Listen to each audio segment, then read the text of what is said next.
I'm Amber, and I'm 28 years old. My husband Richard just screamed at me for looking like a suburban housewife in front of his business associates. He said I was embarrassing him at my own brother's wedding rehearsal tomorrow. The man who promised to love me forever just told me I'm not good enough to be seen with him in public. 3 hours of getting ready, apparently wasted on someone who thinks I'm beneath him. Where are you watching from today?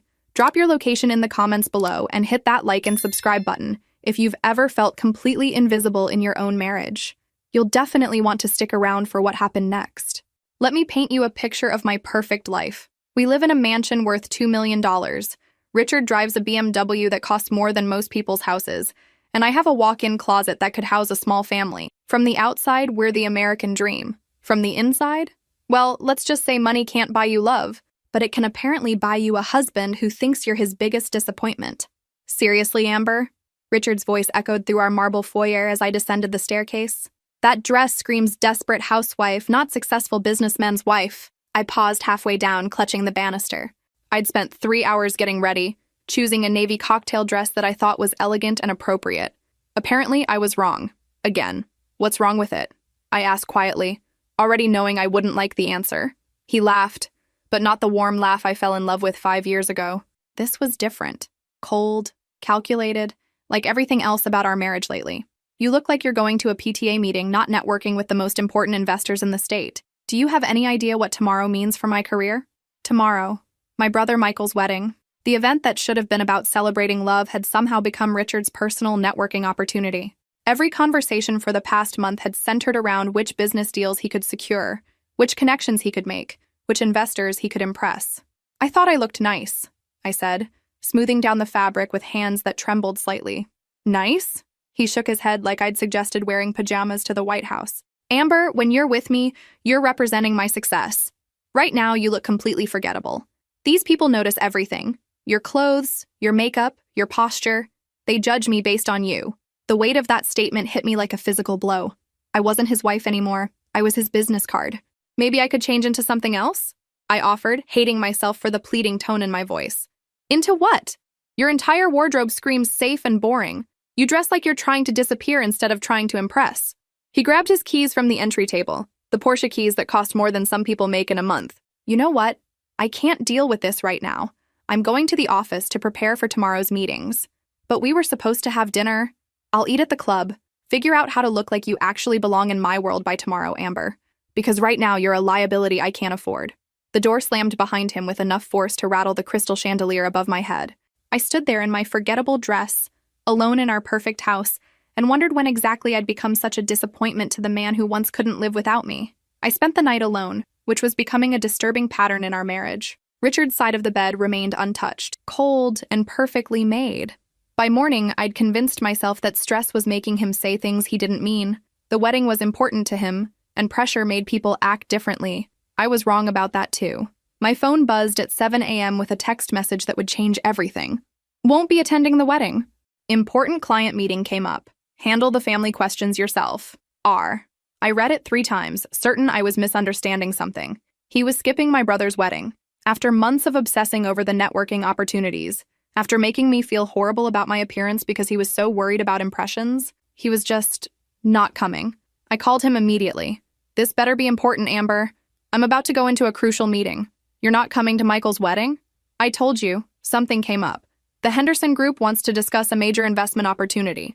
This could be the break I've been waiting for. But you said this wedding was crucial for your career. You made me feel terrible about my dress because you were so worried about impressing people. That was when I thought I'd have to bring you. Now I don't have to worry about explanations or damage control. The line went dead before I could respond. I sat on our king-sized bed, still in my silk pajamas, trying to process what had just happened. My husband had essentially told me I was such an embarrassment that he'd rather explain my absence than deal with my presence. For the first time in our 5-year marriage, I wondered if Richard actually loved me, or just loved having a wife who didn't ask inconvenient questions. I spent 2 hours getting ready, choosing a burgundy dress I'd bought but never worn because Richard had called it too attention-seeking. Looking at myself in the mirror, I realized something profound. I looked beautiful. More than beautiful, I looked confident. When had I stopped trusting my own judgment about my own reflection? At the church, my mother immediately noticed Richard's absence like a bloodhound detecting scandal. Where's your husband, sweetheart? Work emergency, I lied smoothly, the deception rolling off my tongue easier than I expected. She frowned, her perfectly penciled eyebrows drawing together. On your brother's wedding day? What could be so important? You know how demanding his job is, Mom. He would have been here if he could.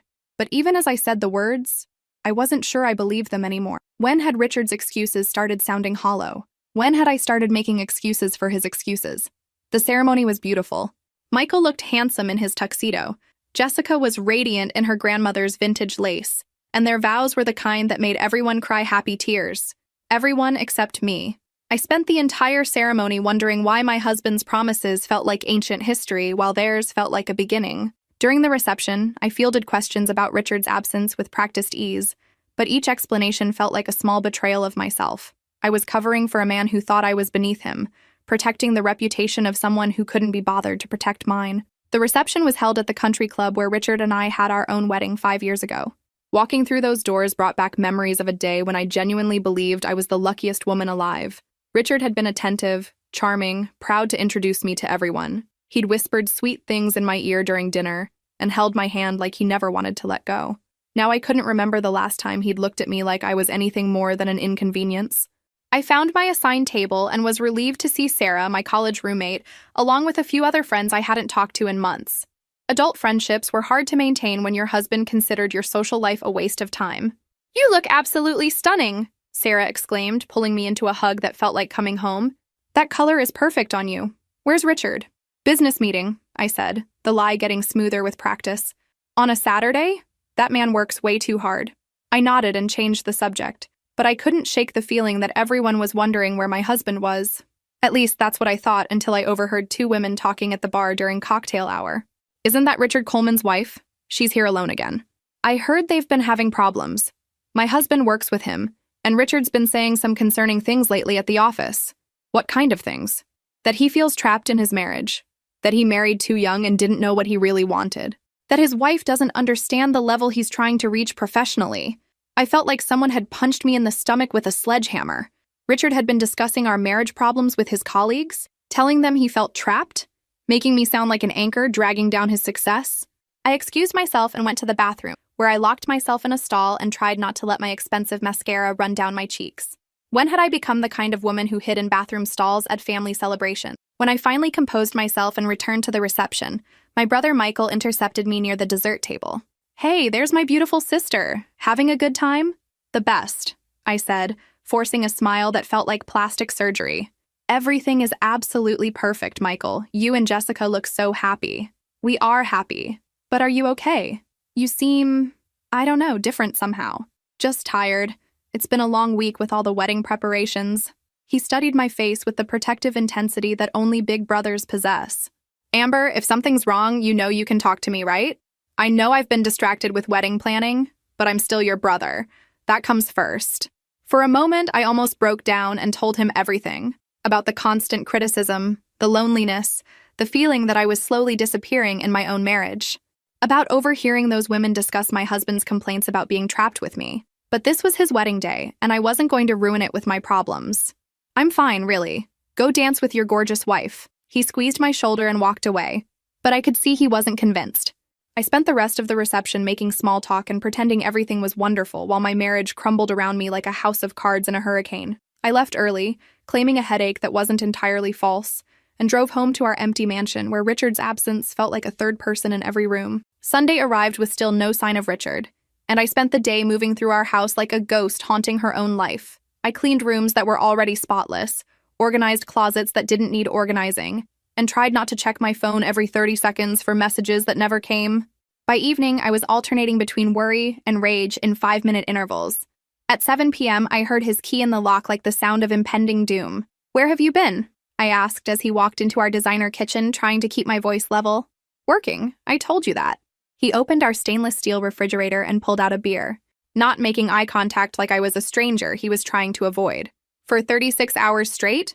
It's a complicated deal, Amber. You wouldn't understand the intricacies involved in high-level business negotiations." There it was again, the subtle dismissal wrapped in condescension, the implication that I was too simple to grasp his important adult world. "Try me." He sighed like I was a child asking why the sky was blue. "The Henderson Group is considering a massive investment in my firm. We're talking about tens of millions in new capital. I can't afford any distractions or mistakes. Your wife attending her brother's wedding is a distraction? When she shows up looking like... He gestured vaguely at my casual Sunday clothes. Never mind. The point is, some things are more important than social obligations. I was wearing jeans and a t-shirt, normal clothes for a Sunday at home, but under Richard's critical gaze, I felt slovenly and inappropriate.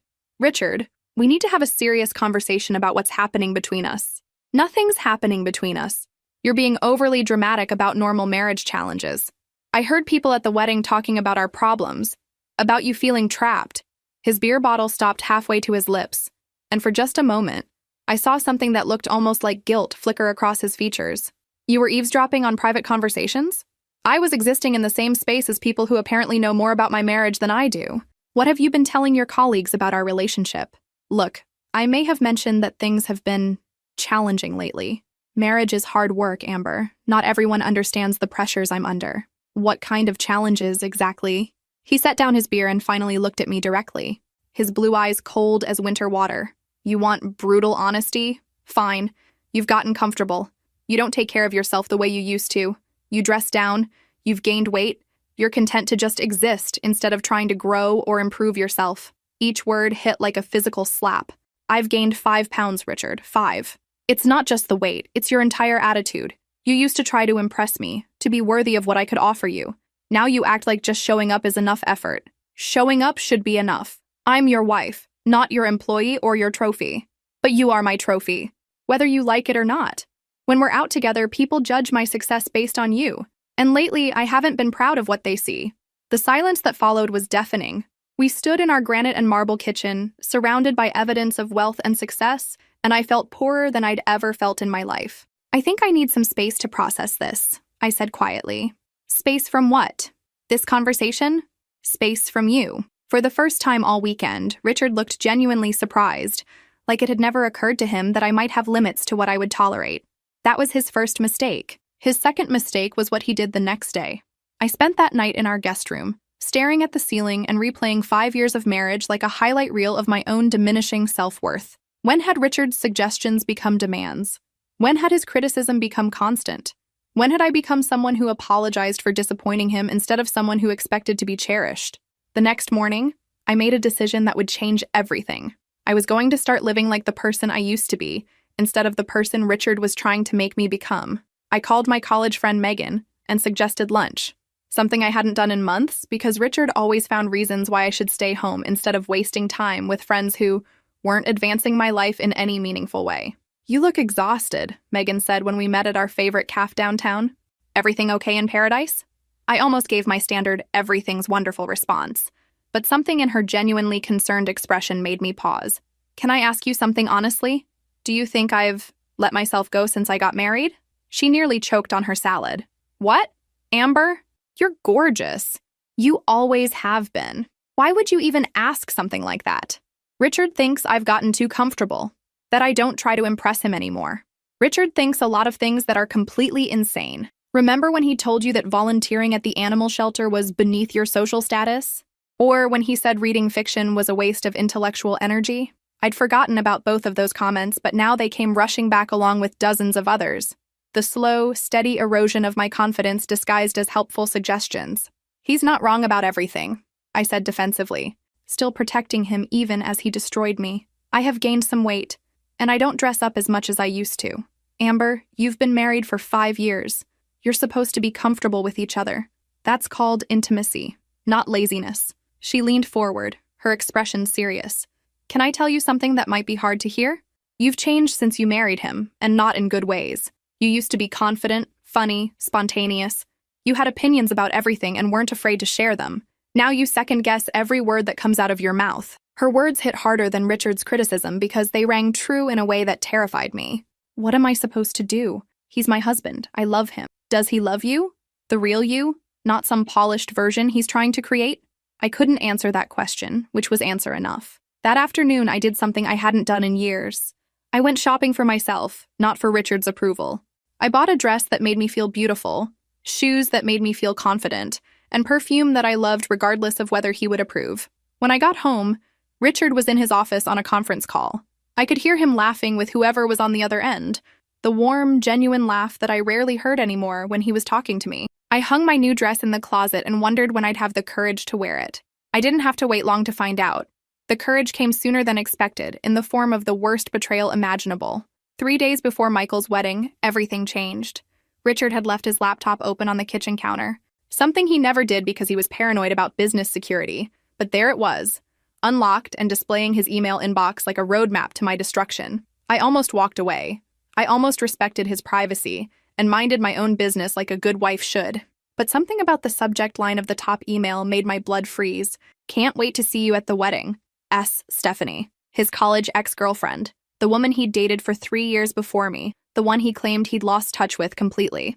I clicked on the email thread before I could stop myself, and what I found destroyed me completely. Months of correspondence, intimate conversations, complaints about me that made my stomach turn. Amber has no appreciation for the finer things, he'd written. She's content with mediocrity when I need someone who matches my ambition. Stephanie's response was even worse.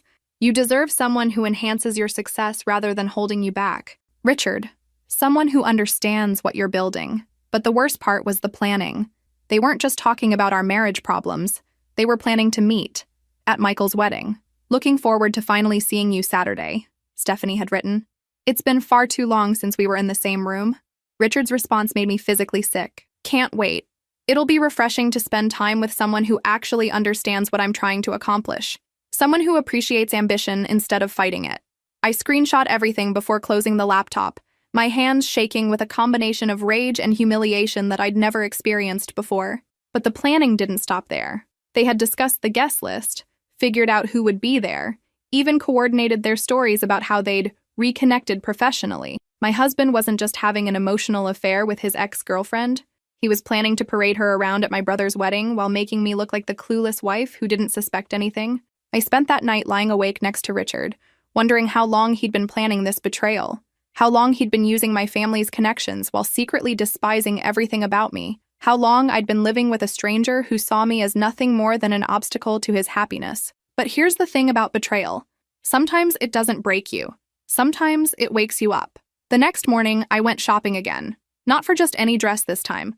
I bought the most beautiful, confidence-boosting, show-stopping dress I could find. If Richard wanted to bring his mistress to my brother's wedding, I was going to make sure she knew exactly what he was losing, because I had something Richard didn't know about, something that was going to make his little affair the most expensive mistake of his life. Our prenuptial agreement had an infidelity clause, and I was about to use it to destroy him completely. Have you ever experienced a betrayal that completely changed your perspective on someone you loved? Share your story in the comments below, and don't forget to hit that like button if you've ever felt invisible in your own relationship. The morning of Michael's wedding arrived like Judgment Day. I woke up alone, which had become our new normal, and spent an hour getting ready like I was preparing for battle. Because in a way, I was. I put on the emerald green dress I'd bought specifically for this day, the one that made my eyes look incredible and my figure look amazing. I did my hair in loose curls that framed my face perfectly, and I applied makeup with the precision of a war paint artist. When I looked in the mirror, I saw the woman I used to be before Richard systematically destroyed my confidence. I looked beautiful.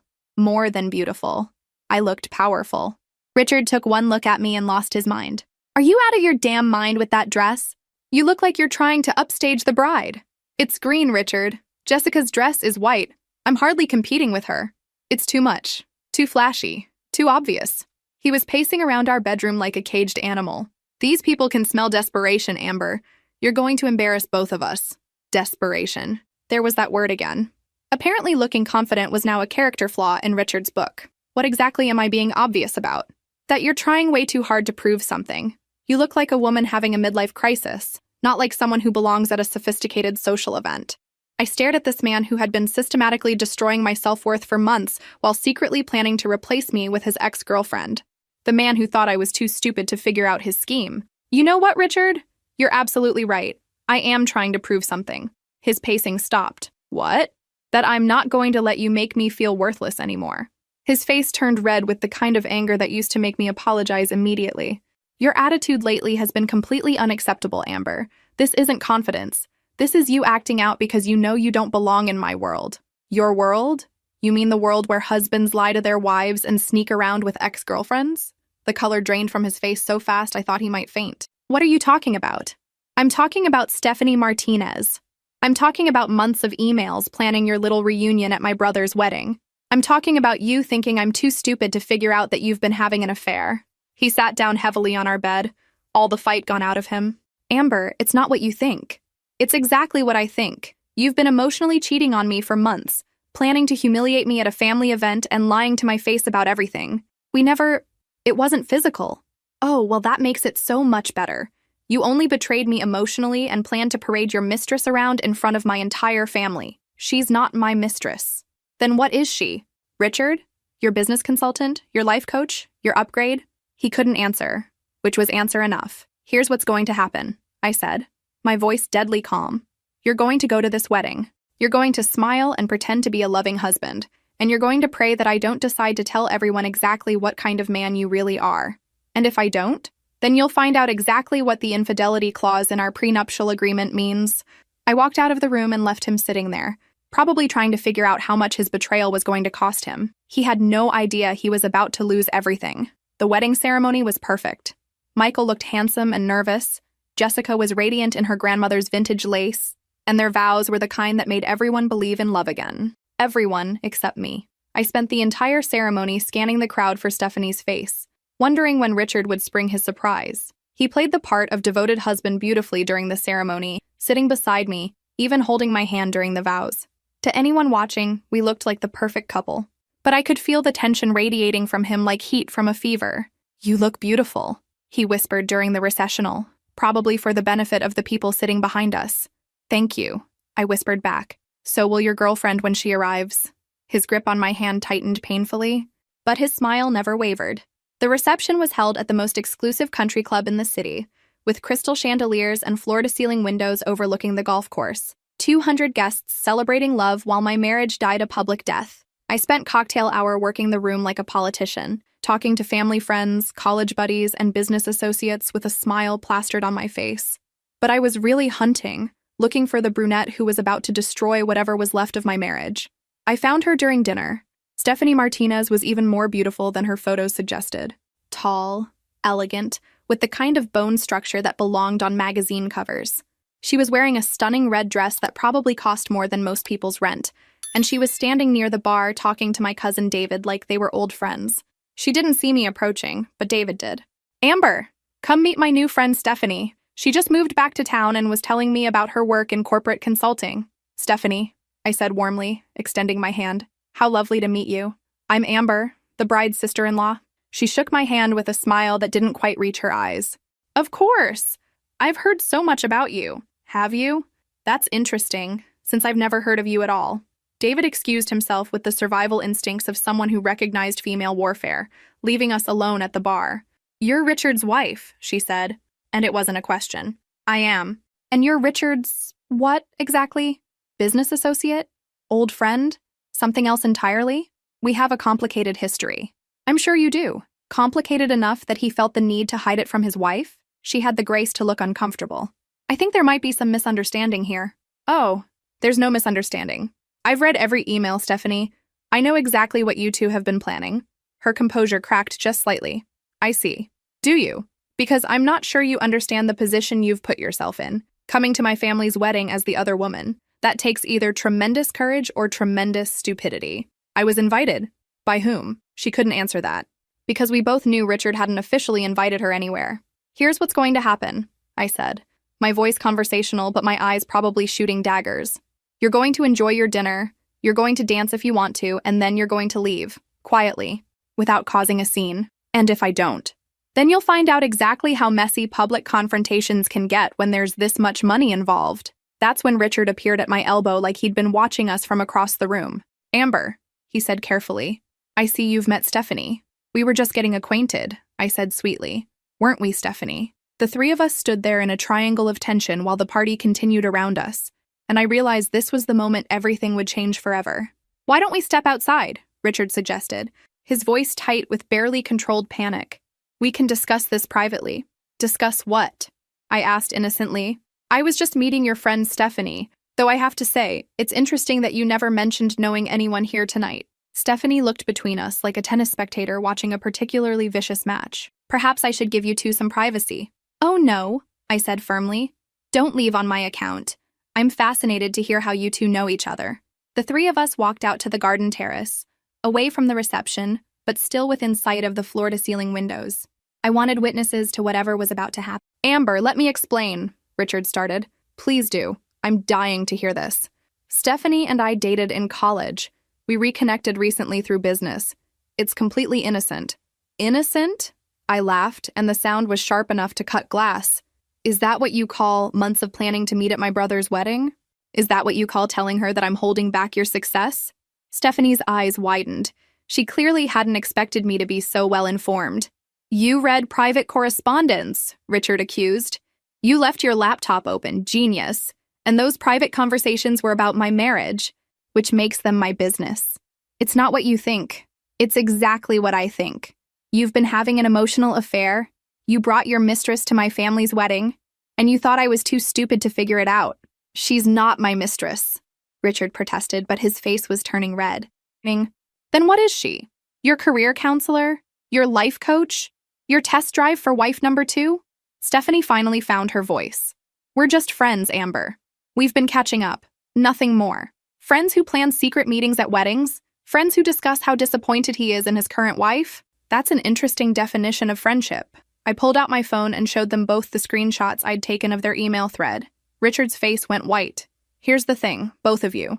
I don't really care what your relationship is or isn't. What I care about is that you thought you could humiliate me at my own family's wedding. That wasn't our intention, Stephanie said. Wasn't it? You coordinated your stories, figured out the guest list, planned your little reunion down to the last detail. What exactly did you think would happen when people saw Richard with a beautiful woman who isn't his wife? People would think we're business associates, Richard said weakly. People would think exactly what they're thinking right now, that my husband is cheating on me. I gestured toward the windows where several wedding guests were indeed watching our heated conversation with great interest. So here's what's going to happen. You're both going to walk back into that reception and act like nothing happened. You're going to stay on opposite sides of the room, and at the end of the night, you're going to leave separately and never contact each other again. And if we don't? Stephanie asked. Then I'll make sure everyone in that room knows exactly what you've been planning, starting with the wedding videographer who's been filming everything tonight. Richard grabbed my arm. Amber, you're overreacting. Let's go home and discuss this rationally. Oh, we're definitely going to discuss this, but not here and not with her present. I shook off his grip and smiled at both of them. Enjoy the rest of the wedding. It's going to be the last party you attend together. But I was wrong about that. Because what happened next would make this conversation look like polite small talk. We stayed at the reception for another 2 hours, playing our roles like actors in the world's most dysfunctional theater production. Richard stuck to my side like glue, probably afraid of what I might say to whom. Stephanie mingled carefully, staying far away from us but close enough that I could feel her presence like a toothache. I danced with my brother, made small talk with relatives, and smiled until my face hurt. But underneath the performance, I was calculating, planning, preparing for the confrontation that would end my marriage. You seem different tonight, my brother Michael observed during our dance. More, I don't know, focused? It's been an enlightening evening, I said, watching Richard watch me from across the room. Everything okay with you and Richard? He looks like he swallowed something unpleasant. I think he's about to, I said. And Michael raised an eyebrow but didn't press further. When the reception finally ended, Richard and I drove home in complete silence. The tension in the car was so thick you could have cut it with a knife. He kept glancing at me like I was a bomb that might explode at any moment. He wasn't wrong. We pulled into our circular driveway, and Richard finally spoke. Amber, I know you're upset, but we can work through this. Can we? Because from where I'm sitting, it looks like you've been planning to replace me for months. That's not true. Isn't it? Let me ask you something, Richard. When exactly were you planning to tell me about Stephanie? Before or after you filed for divorce? His silence was deafening. We walked into our house, and Richard immediately went into damage control mode. Look, I admit I handled this badly, but nothing physical happened between us. We're just friends who have history. Friends don't plan secret meetings at family weddings. Richard, it wasn't secret. We were just going to see each other at a social event. Without telling your wife. That's literally the definition of secret. He sat down heavily on our white leather sofa, and for the first time he looked genuinely defeated. What do you want me to say, Amber? That I've been unhappy? That I've been questioning our marriage? Fine. I have been. Thank you for finally being honest. But that doesn't mean I want a divorce. It doesn't mean I don't love you. It just means you love the idea of someone else more. That's not fair. You know what's not fair, Richard? Finding out your husband thinks you're a disappointment by reading his emails to another woman. Finding out he's been planning to parade his ex-girlfriend around at your brother's wedding. Finding out that the man you've been trying so hard to please thinks you're not worth the effort. I never said that. You said I was holding back your success. You said I didn't appreciate the finer things. You said you needed someone who matched your ambition. What exactly did you mean by all that? He couldn't answer, because we both knew what he'd meant. Here's the thing, Richard. You were right about one thing. I have been holding back your success, but not in the way you think. What do you mean? I mean that for 5 years.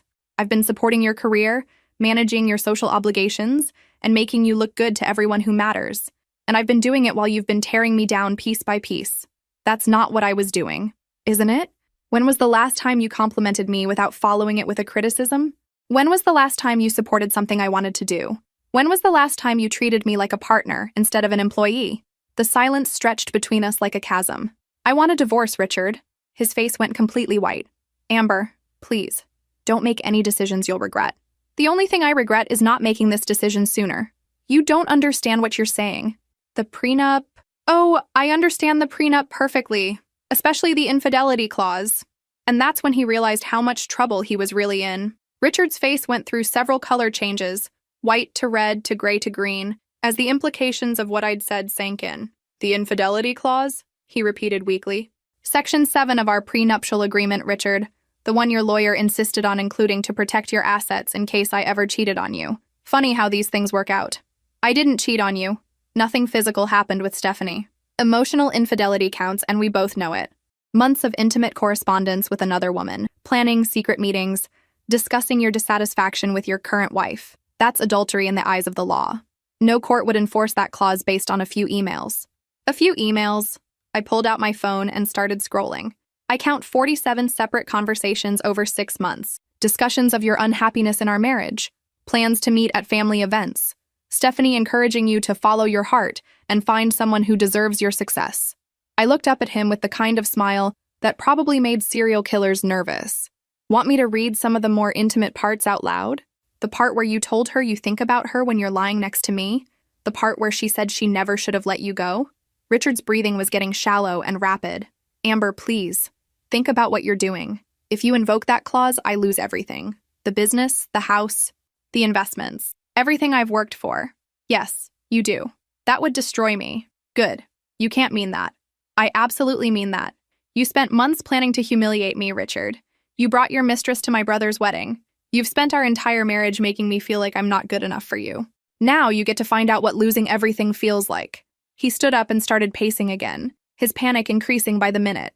Amber, I'll end things with Stephanie completely. We'll go to counseling. I'll do whatever you want. What I want is for you to experience the same humiliation you put me through.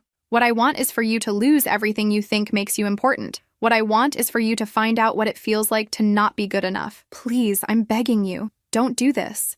Begging? That's interesting. I don't remember you being concerned about my feelings when you were telling Stephanie how disappointing I am. I was angry. I didn't mean those things. You meant every word. The only thing you didn't mean were your wedding vows.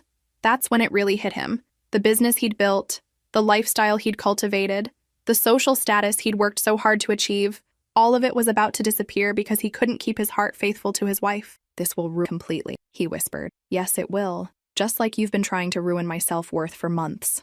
His breathing became even more labored, and sweat was beading on his forehead despite the air conditioning. I can't breathe properly. That's called panic. Richard, it's what happens when you realize your actions have consequences.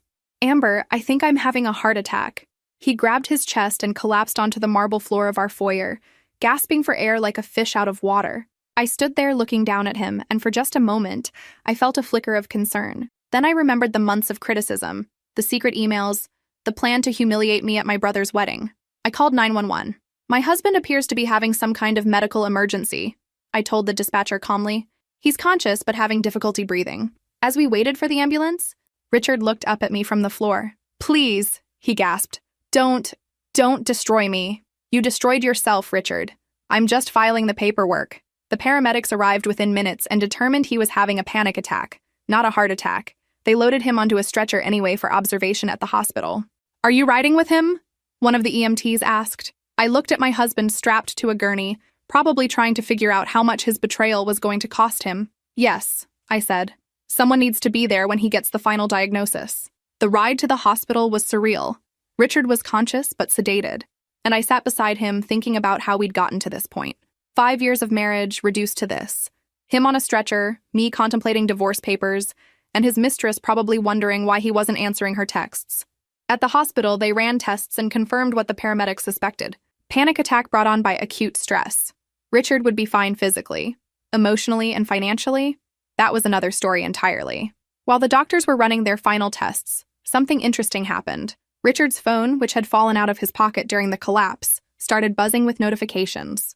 Since he was technically unconscious and I was his emergency contact, I took the liberty of checking his messages. What I found was better than Christmas morning. Photos, videos, text messages going back months, not just with Stephanie, but evidence of actual meetings, hotel receipts, restaurant bills where they'd had intimate dinners. Everything I needed to prove that their relationship had definitely crossed the line from emotional to physical. I forwarded everything to my personal email before the nurses returned his belongings. When Richard was finally discharged at 3 a.m, I drove him home in silence. He was groggy from the medication, but aware enough to know he was in serious trouble. Amber, we need to talk about this rationally. No, Richard, we don't. You need to talk to your lawyer. I need to talk to mine. And Stephanie needs to find a very good therapist. The next morning, while Richard slept off his medication, I made the phone call that would change everything. I need to file for divorce, I told the state's most expensive family law attorney, and I need to invoke an infidelity clause in our prenuptial agreement. How strong is your evidence? Strong enough to end his career and take everything he owns. By the end of the week, Richard had lost it all. The infidelity clause held up perfectly in court, especially with the mountain of evidence I'd gathered. His business, our house, the cars, the investments. Everything became mine. Stephanie, it turned out, had her own problems. She was married to a very wealthy, very vindictive man who didn't appreciate his wife's extracurricular activities. Her divorce was even messier than ours. Richard tried to fight the prenup, claiming emotional distress and arguing that the clause was unfair. But his own emails proved premeditation and a pattern of deception that made him look like exactly what he was, a cheating husband who got caught. 6 months later, I was running the company Richard had built, which had technically been half mine anyway. I'd lost 20 pounds, updated my wardrobe, and was dating a wonderful man who thought my business acumen was impressive rather than threatening. The best part? I kept the house. Richard's dream house, with its marble counters and crystal chandeliers, became my sanctuary. Every morning, I wake up in our former bedroom and remember that I'm worth more than someone who made me feel worthless. Richard moved into a one-bedroom apartment and took a job working for someone else. Stephanie moved back to her hometown after her husband took everything in their divorce. Sometimes I see Richard around town. He looks older, tired, diminished. Sometimes he tries to make eye contact, probably hoping for forgiveness or reconciliation. I look right through him, because here's what I learned. When someone shows you who they really are, believe them the first time. And when someone tries to make you feel small, remember that you have the power to make them feel even smaller. The 3 words I told Richard that night: you lose everything. And he did. If this story resonated with you, make sure to like and subscribe for more real-life lessons about standing up for yourself when people try to diminish your worth. Remember, documentation is power, self-respect is priceless, and sometimes karma just needs a really good lawyer. Thanks for listening. And remember, never let anyone convince you that you're not good enough. You are enough exactly as you are.